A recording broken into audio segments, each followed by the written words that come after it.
सभी छोटे बड़े श्रोताओं को सुनीता भटनागर का प्यार भरा नमस्कार। ऑडियो स्टोरीज के हमारे चैनल कहानी जगत में आप सभी का स्वागत है।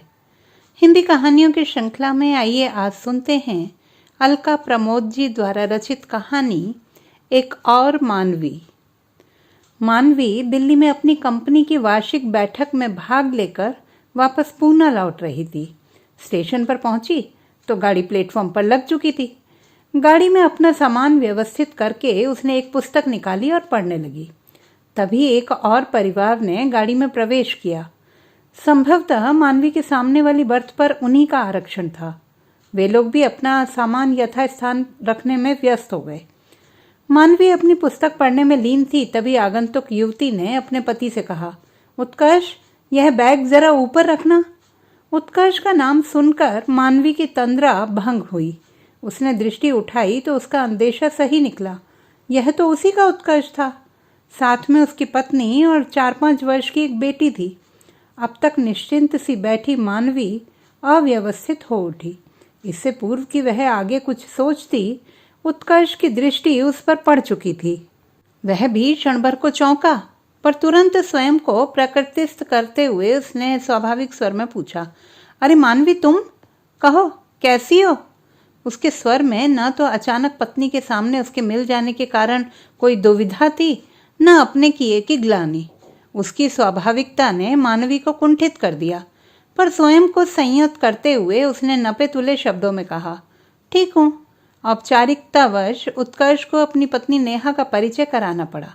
उसने पत्नी से कहा, नेहा, इनसे मिलो। यह है हमारी एक पूर्व परिचिता मानवी। हम लोग साथ पढ़ते थे। मानवी ने उत्कर्ष को व्यंग्य से देखा, मानो कह रही हो कि बस साथ पढ़ते ही थे और कोई संबंध नहीं था। उससे दृष्टि मिलने पर उत्कर्ष झेंप गया और इधर उधर देखने लगा। वे लोग अपना सामान व्यवस्थित करने में लग गए। मानवी उत्कर्ष से मुंह मोड़कर लेट गई, पर उत्कर्ष से मुंह मोड़कर भी वह उन यादों से मुंह नहीं मोड़ पाई जो अनचाहे ही उसके मस्तिष्क पर दस्तक देने लगी थी। आज उत्कर्ष ने कितनी सरलता से कह दिया कि वह उसकी मात्र पूर्व परिचिता है। क्या वह भूल गया कि वे दोनों एक दूसरे के लिए क्या महत्व रखते थे? माना कि उनके मध्य कोई सामाजिक बंधन की डोर नहीं थी, पर उत्कर्ष ही तो उसका सब कुछ था। उसके लिए तो उसने मम्मी पापा को भी छोड़ दिया था। फिर मन ही मन अपनी बात को काटते हुए उसने सोचा, मम्मी पापा से तो वह कब की दूर हो चुकी थी, उत्कर्ष से मिलने से बहुत पहले। उसे आज भी याद है जब वह नन्ही सी थी, करीब इतनी ही बड़ी जितनी इस समय उत्कर्ष की बेटी होगी। जब वह आंख खोलती तो मम्मी पापा जा चुके होते और उसे काली कलूटी मोटी मालती झिंझोड़ कर उठाते हुए कहती, बेबी उठो, स्कूल का समय हो गया है। यदि वह ना नुकर करती तो पकड़कर खड़ा कर देती। मानवी को उसका चेहरा देखकर ही गुस्सा आ जाता था। उसका मन होता कि मम्मी उसे प्यार से उठाएं, जैसे छुट्टी के दिन कभी कभी वह उठाती थी। उस दिन तो वह एक बार में ही उठ जाती थी, पर मम्मी के पास तो समय ही नहीं रहता था। स्कूल से लौटती भी तो मालती ही मिलती। वह संध्या की प्रतीक्षा करती कि जब मम्मी पापा आएंगे तो उन्हें वह ढेर सारी बातें बताएगी, पर वह लोग इतने थके और व्यस्त होते कि उसकी बात ही नहीं सुनते थे। वह समझ नहीं पाती कि वह अपनी बात किसको बताए। उसे स्कूल की कितनी बातें बतानी होती थी और मालती की शिकायत भी तो करनी होती थी कि मालती ने उसे डांटा और उसके कहने पर भी आमलेट नहीं बनाया। उस दिन जब मम्मी पापा सोते समय उसे प्यार करने आए तो उसने कहा कि आज वह तभी सोएगी जब वे उसकी बात सुनेंगे। तब जाकर उन्होंने उसकी बात सुनी। मालती की शिकायत सुनकर पापा ने मम्मी से कहा, मालती को डांटो कि बच्ची का ध्यान रखे। तो मम्मी ने कहा, अरे तुम भी कहाँ बच्ची की बातों में आ गए। ज़्यादा टोका तो वह चली जाएगी, फिर मानवी को कौन संभालेगा। इतनी मुश्किल से मिली है, जैसी भी है इसी से काम चलाना पड़ेगा।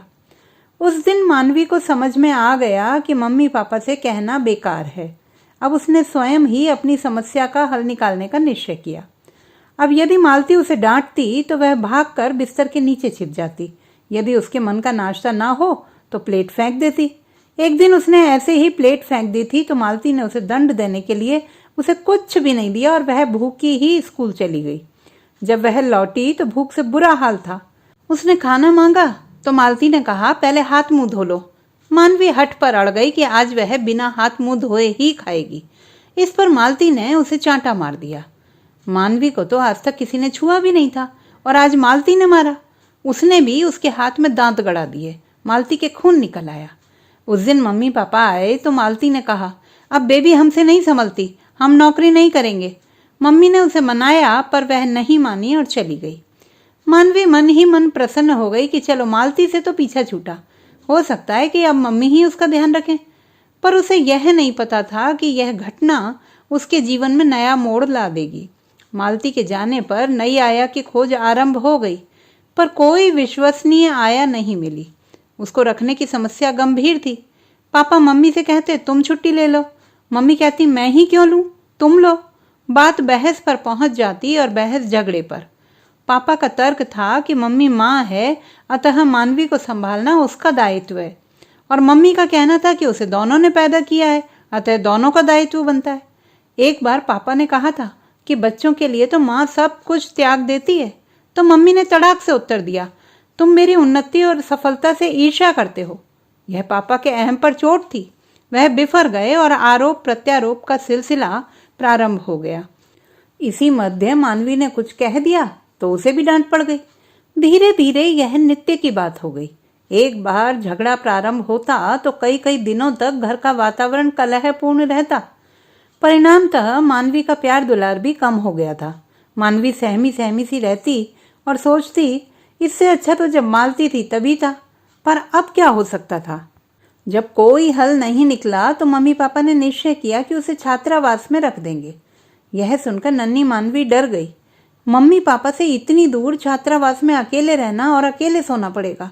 वह खूब रोई और मम्मी पापा से मिन्नत की, यहाँ तक कि गॉड प्रॉमिस भी किया, पर उसकी एक न चली और उसे छात्रावास भेज दिया गया। उसके कोमल मन मस्तिष्क में यह बात घर कर गई कि वह अवांछित है और मम्मी पापा की उन्नति में बाधक है।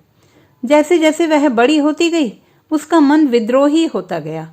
उसे मम्मी पापा और समाज के विरुद्ध कुछ करने में विशेष आनंद आने लगा और वह स्वच्छंद प्रकृति की हो गई। अब तो छुट्टियों में भी वह घर न जाने के बहाने ढूंढती थी। हाँ, इतना अवश्य था कि वह कुशाग्र बुद्धि की थी तथा पढ़ाई में सदा प्रथम आती। परिणामतः उसको पूना के इंजीनियरिंग कॉलेज में प्रवेश मिल गया। अब उसके जीवन का ध्येय स्वयं को सिद्ध करना ही रह गया था। कॉलेज के प्रथम दिन कक्षा में उसके बगल की सीट पर एक आकर्षक युवा बैठा था। जब शिक्षक ने कक्षा में सबका परिचय पूछा तो ज्ञात हुआ कि उस युवा का नाम उत्कर्ष सिंह है और वह अहमदाबाद से पढ़ने आया है तथा प्रवेश परीक्षा में उसका प्रथम स्थान आया है। कक्षा के बाद वह अपना सामान समेट रही थी तो उत्कर्ष ने शालीनता पूर्वक कहा, हम लोगों का परिचय तो कक्षा में हो ही चुका है और हम लोग एक ही कक्षा में पढ़ते हैं, तो क्या हम लोग दोस्त नहीं बन सकते? मानवी को सर्वगुण संपन्न उत्कर्ष पहली दृष्टि में ही भा गया था, अतः उसने सिर हिलाकर अपनी स्वीकृति दे दी। उसकी स्वीकृति से उत्कर्ष को तो मानो मन मांगी मुराद मिल गई। दोनों कॉलेज की कैंटीन में कॉफी पीने चल दिए। उस प्रथम दिन की मित्रता समय के साथ साथ प्रगाढ़ और अति प्रगाढ़ होती चली गई। बचपन से नेह को तरसते मानवी के मन के तपते रेगिस्तान पर उत्कर्ष के प्रेम की छींटे पड़े तो वह उस प्रेम में सराबोर होती चली गई। उत्कर्ष के सानिध्य ने उसके जीवन में बसंत ला दिया था। पढ़ाई के 4 वर्ष कैसे व्यतीत हो गए उसे पता ही नहीं चला। इंजीनियरिंग के अंतिम वर्ष की परीक्षा समाप्त हो गई थी। अब मानवी को छात्रावास छोड़ना था, पर घर तो उसे काट खाने को दौड़ता था। वह परीक्षा के बाद भी घर नहीं गई तो मम्मी का एक पत्र उसे बुलाने के लिए आया। एक तो उस घुटन भरे वातावरण में जाना, फिर उत्कर्ष का साथ छोड़ना, वह उदास हो गई। जब संध्या को उत्कर्ष मिला तो मानवी का उतरा हुआ चेहरा देखकर उसने कारण पूछा तो मानवी की आंखें नम हो आईं। एक वही तो है जो उसे समझता है और किसी को तो उसकी भावनाओं से कुछ लेना देना नहीं है। उसने कहा, मम्मी का पत्र आया है कि लौट आओ, पर मेरा वहां जाने का मन नहीं है। उत्कर्ष ने उसकी समस्या का हल बताते हुए कहा, इसमें क्या समस्या है, लिख दो कि तुम यहाँ रहकर नौकरी ढूंढोगी। वैसे भी भोपाल में तो कोई अच्छी नौकरी मिलने से रही, पर मैं रहूंगी कहाँ? अभी तक तो छात्रावास था। अरे मेरा इतना बड़ा बंगला है, मैं अकेला ही तो रहता हूँ। मेरे मम्मी पापा तो अहमदाबाद में रहते हैं। यह सुनकर मानवी हिचकिचाई, ऐसे में तुम्हारे घर कैसे रह सकती हूँ? तो उत्कर्ष ने कहा, आखिर तुम किसी के घर में तो रहोगी। अनजान के घर में रहने से तो अच्छा है कि मेरे घर में पेइंग गेस्ट बनकर आगे वाले कमरे में रहो। मानवी को भी यह प्रस्ताव आकर्षक और सुविधाजनक लगा। कम से कम घर तो लौटना नहीं पड़ेगा। उसने उसी दिन नौकरी के अच्छे अवसर का बहाना बनाकर पूना में ही रहने का निर्णय मम्मी पापा को लिख दिया। उसने यह भी लिख दिया कि वह एक मित्र के घर रह रही है। मम्मी पापा को इतना अवकाश नहीं था कि देखने आते कि वह कहाँ रह रही है। उसको कमरा मिल गया, यह जानकर ही वह निश्चिंत हो गए। मानवी उत्कर्ष के ही घर में बाहर के कमरे में रहने लगी। मानवी को पूना में ही एक कंपनी में नौकरी मिल गई और उत्कर्ष ने MBA में प्रवेश ले लिया। उत्कर्ष का नौकर खाना बनाता था। दोनों अपने अपने गंतव्य के लिए प्रातः ही निकल जाते।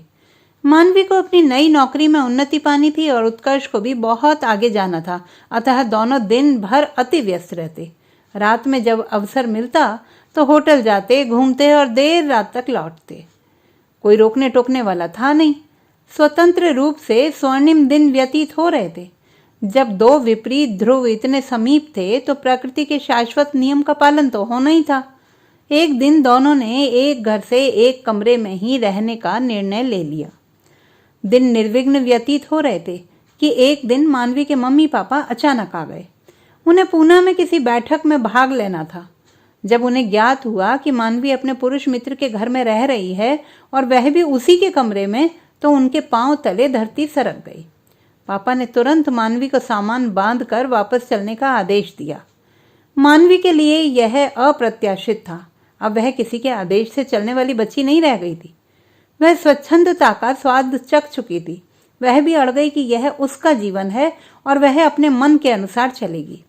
मम्मी पापा ने ऊंच नीच समझाई, अपने प्यार की दुहाई दी, पर सब व्यर्थ था।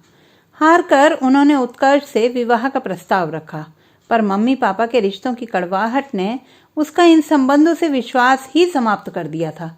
उसने व्यंग्य से कहा, आप चाहती हैं कि मैं और उत्कर्ष जो प्यार से रह रहे हैं वह भी ना रहें?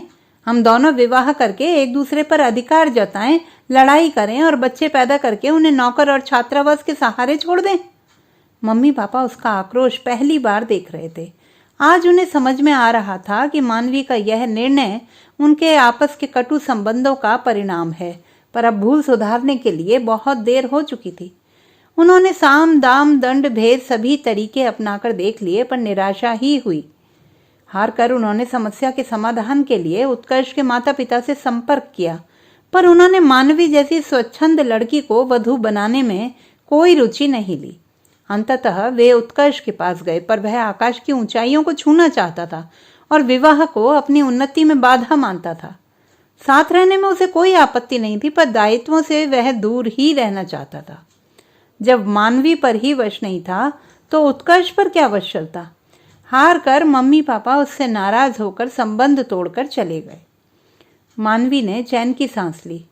उसके दिन उत्कर्ष के साथ सुखपूर्वक व्यतीत हो रहे थे। पूरी मनमानी, प्रिय का साथ और परिवार वालों का कोई झंझट ही नहीं। धन का अभाव नहीं, और क्या चाहिए था। 2 वर्ष व्यतीत हो गए। उत्कर्ष ने MBA कर लिया और मानवी के कार्य से प्रभावित होकर उसकी कंपनी ने भी उसे प्रोन्नत कर दिया। एक दिन मानवी अपने कार्यालय से बाहर निकली तो उत्कर्ष उसे लेने के लिए गाड़ी लेकर खड़ा प्रतीक्षा कर रहा था। मानवी उसे देखकर प्रसन्न हो गई। गाड़ी में बैठते हुए उसने पूछा, आज लेने कैसे आ गए? उत्कर्ष ने कहा, आज का दिन हम सेलिब्रेट करेंगे। मानवी ने पूछा, क्यों? तो उसने कहा, मुझे बेंगलोर में एक बहुराष्ट्रीय कंपनी में नौकरी मिल गई है। वे लोग मुझे 50,000 रुपये प्रति माह देंगे। मानवी चौंक पड़ी। क्या तुम बेंगलोर चले जाओगे? और मैं? उत्कर्ष अपनी धुन में कहता रहा, तुम क्या? मैं कोई घर खाली करने को थोड़ी कह रहा हूँ। मेरे बंगले में जब तक चाहो रहो। यह सुनकर मानवी आहत हो गई। वह बोली, उत्कर्ष मजाक मत करो। घर तो मैं कहीं भी ले सकती हूँ। मैं तो तुम्हारे अपने साथ रहने की बात कर रही हूँ। इस पर उत्कर्ष ने गंभीर होते हुए कहा, मैं तुम्हारे लिए अपना भविष्य तो दांव पर लगा नहीं सकता। फिर रुककर बोला, पूना और बेंगलोर कौन सा बड़ा दूर है, मैं तुमसे मिलने आता रहूंगा। मानवी ने कभी सोचा भी नहीं था कि उत्कर्ष उससे दूर रह सकता है, पर वह उत्कर्ष को इतना अच्छा अवसर छोड़ने को भी तो नहीं कह सकती थी और ना ही स्वयं नौकरी छोड़ सकती थी। वैसे भी उत्कर्ष ने तो एक बार भी उससे कहा ही नहीं कि वह नौकरी छोड़कर साथ चले या वह उसके बिना नहीं रह सकता। इस समय तो वह अपने स्वर्णिम भविष्य में खोया हुआ था। प्रति सप्ताह आने का आश्वासन देकर वह चला गया। प्रारंभ में तो वह हर सप्ताहांत पर आता रहा, फिर धीरे धीरे उसकी व्यस्तता बढ़ने लगी और आना कम होने लगा। नौकरी लगने पर उत्कर्ष के माता पिता उसके विवाह के लिए दबाव डालने लगे। अब उत्कर्ष का मानवी के प्रति आकर्षण भी कम हो चला था। दीपावली पर जब वह अपने घर अहमदाबाद गया तो मम्मी पापा ने उसे अपने मित्र की बेटी नेहा से मिलवाया। नवीन के आकर्षण ने पुराने संबंधों पर जम रही धूल की परत को और भी गहरा कर दिया और मम्मी पापा की आज्ञा पालन की आड़ में उसने नेहा को जीवन साथी बनाने का निर्णय ले लिया। मानवी को पता चला तो वह अवाक रह गई। भले ही उसे स्वीकार न था, पर मन तो न जाने कब उत्कर्ष के बंधन में बंध गया था। आज उसी उत्कर्ष ने उसके विश्वास और भावनाओं को ठेस पहुंचाकर सारे बंधन तोड़ दिए, जिसके लिए उसने संसार की चिंता नहीं की थी। मन से विवश मानवी ने अपना स्वाभिमान ताक पर रखकर उसे मनाने का भी प्रयास किया। यहाँ तक कि अपनी मान्यताओं के विपरीत उसने विवाह का भी प्रस्ताव रखा, पर जो लड़की विवाह के पूर्व ही साथ रह रही हो उसके साथ रहने में उसे तो कोई आपत्ति न थी, पर विवाह करके उसे अपने परिवार का अंग बनाना उसे स्वीकार नहीं था। फिर इस समय तो नेहा का जादू सिर चढ़कर बोल रहा था। जब उत्कर्ष ने विवाह कर ही लिया तो मानवी ने उसका घर छोड़कर किराए का घर ले लिया। आज वह पूर्णतः एकाकी हो गई थी। उसके सभी मित्रों ने घर बसा लिया था और उनके संसार इतने भिन्न हो गए थे कि मानवी से उनकी मित्रता औपचारिकता मात्र रह गई थी। उसके कुछ हितैषी अंतरंग मित्रों ने उसे समय रहते जब विवाह की सलाह दी थी, तब स्वतंत्रता और उत्कर्ष के प्यार के जुनून में उसने उनकी बात को हंसी में उड़ा दिया था और मम्मी पापा तो नाता तोड़ ही चुके थे। अब वह किसके पास जाती? हाँ, उत्कर्ष से विलग होने के बाद कुछ पुरुष मित्रों ने अवश्य मित्रता का हाथ बढ़ाया, पर जिससे भी उसने विवाह का प्रस्ताव रखा उसने किनारा कर लिया। उत्कर्ष से अलग होने के बाद एक बार उसके जीवन में उसके बॉस रवि का पदार्पण हुआ था, जो कब से उस पर आसक्त थे, पर उत्कर्ष मध्य में दीवार बना हुआ था। अब मार्ग साफ था। अब वह प्रायः उसके घर आने लगे थे। दुखी मानवी उनसे विशेष प्रभावित तो नहीं थी, पर एकाकीपन से घबराकर उसने उन्हीं से विवाह का निर्णय कर लिया। इससे पूर्व कि वह उनसे कहती, एक दिन उन्हीं ने कहा, मानवी, मैं अब तुमसे दूर नहीं रह सकता। मैं चाहता हूं कि तुम मेरे ही घर पर आकर रहो। मानवी ने कहा, मैं तैयार हूं, आप विवाह की तिथि तय करिए। यह सुनकर मानो रवि को बिच्छू ने डंक मार दिया हो। वह बोला, 100 चूहे खाकर बिल्ली हज को जाए। मैं तुमसे साथ रहने की बात कर रहा हूं, विवाह की नहीं। ऐसा तुमने सोचा भी कैसे? अपमानित तिरस्कृत मानवी ने उसी समय उन्हें घर से निकाल दिया और विवाह का विचार ही त्याग दिया। अब तो बस वह थी और उसका काम। उन्नति के सोपान चढ़ते चढ़ते आज वह उच्चतम पद पर आसीन है, पर जीवन, धन, पद, ऐश्वर्य मिलकर भी उसके जीवन के अंधकार को दूर करने में असफल है। आज उत्कर्ष का परिवार देखकर उसके घाव पुनः हरे हो गए। वह और उत्कर्ष एक ही राह पर चले थे, पर वह अपने घर परिवार में सुखी और संतुष्ट जीवन व्यतीत कर रहा है, जबकि वह आजीवन एकाकीपन का अभिशाप भुगतने को विवश है। उसके मन में विद्रोह और बदले की अग्नि प्रज्वलित हो गई। यदि वह सुखी नहीं है तो उत्कर्ष को भी दंड भुगतना होगा। उसने निश्चय कर लिया कि वह उत्कर्ष की पत्नी नेहा को अपने और उत्कर्ष के अतीत के विषय में अवश्य बताएगी। इसी योजना के अंतर्गत उसने नन्ही रिया से घनिष्ठता स्थापित की। रिया थी भी प्यारी और वाचाल। कुछ ही देर में मानवी से ढेरों बातें कर डाली। पापा उसे कैसे डांटते हैं, मम्मी उसे कैसे प्यार करती है, दादी इस बार उसके लिए क्या लेकर आई थी, आदि आदि। रिया से बातें करते करते नेहा से बातें होने लगी। उत्कर्ष वार्तालाप से बच रहा था। संभवतः उसे भय था कि कहीं अतीत का कोई प्रसंग ना आ जाए। मानवी ने बातों बातों में नेहा से उसके पुनः आने का प्रयोजन, कार्यक्रम और रुकने का स्थान ज्ञात कर लिया था। उत्कर्ष किसी कार्यवश पूना आया था और वे लोग होटल में रुके थे। पूना पहुंचकर मानवी ने उत्कर्ष के जाने के बाद नेहा से फोन पर होटल में संपर्क किया और कहा कि वह उसे कुछ बताना चाहती है।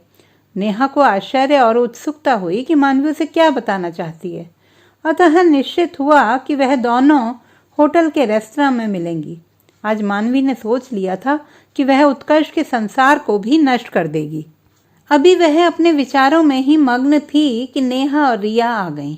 नेहा ने उत्सुकता से कहा, मानवी दीदी, आप कौन सी बात बताना चाहती थी?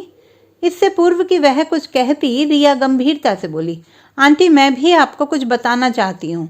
उसके बड़ों जैसे गंभीर बनने के प्रयास को देखकर मानवी को अनायास ही हंसी आ गई।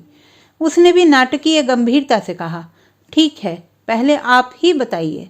रिया उठी और उसकी गोद में बैठती हुई बोली, आंटी, आप मेरी बेस्ट फ्रेंड हैं। मानवी उसका भोला चेहरा देखने लगी तो नेहा ने टोका, दीदी आप क्या बता रही थी? तो मानवी ने कुछ क्षण रुक कर कहा, मैं तुम्हें बताना चाहती थी कि उत्कर्ष सदा से एक अच्छा मित्र रहा है और तुम भाग्यशाली हो कि उस जैसा पति मिला। नेहा का चेहरा प्रसन्नता मिश्रित लज्जा से आरक्त हो उठा। मानवी स्वयं ही आश्चर्यचकित थी कि वह सोचकर क्या आई थी और क्या कह दिया। कहीं ऐसा तो नहीं कि वह अभी भी उसके मन में उत्कर्ष के लिए प्यार संजोए बैठी है?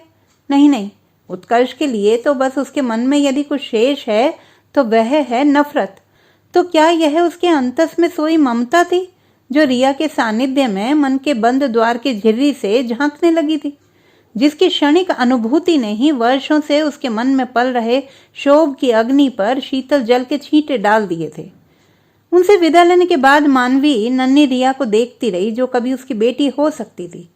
उसने संतोष की सांस ली कि यदि वह जो कहने आई थी कह देती तो संभवतः नेहा और उत्कर्ष के मध्य जो खाई बनती उसमें गिरकर नन्ही रिया भी जीवन में मानवी जैसा ही कोई गलत निर्णय ले लेती जो उसके जीवन में अंधकार ला देता।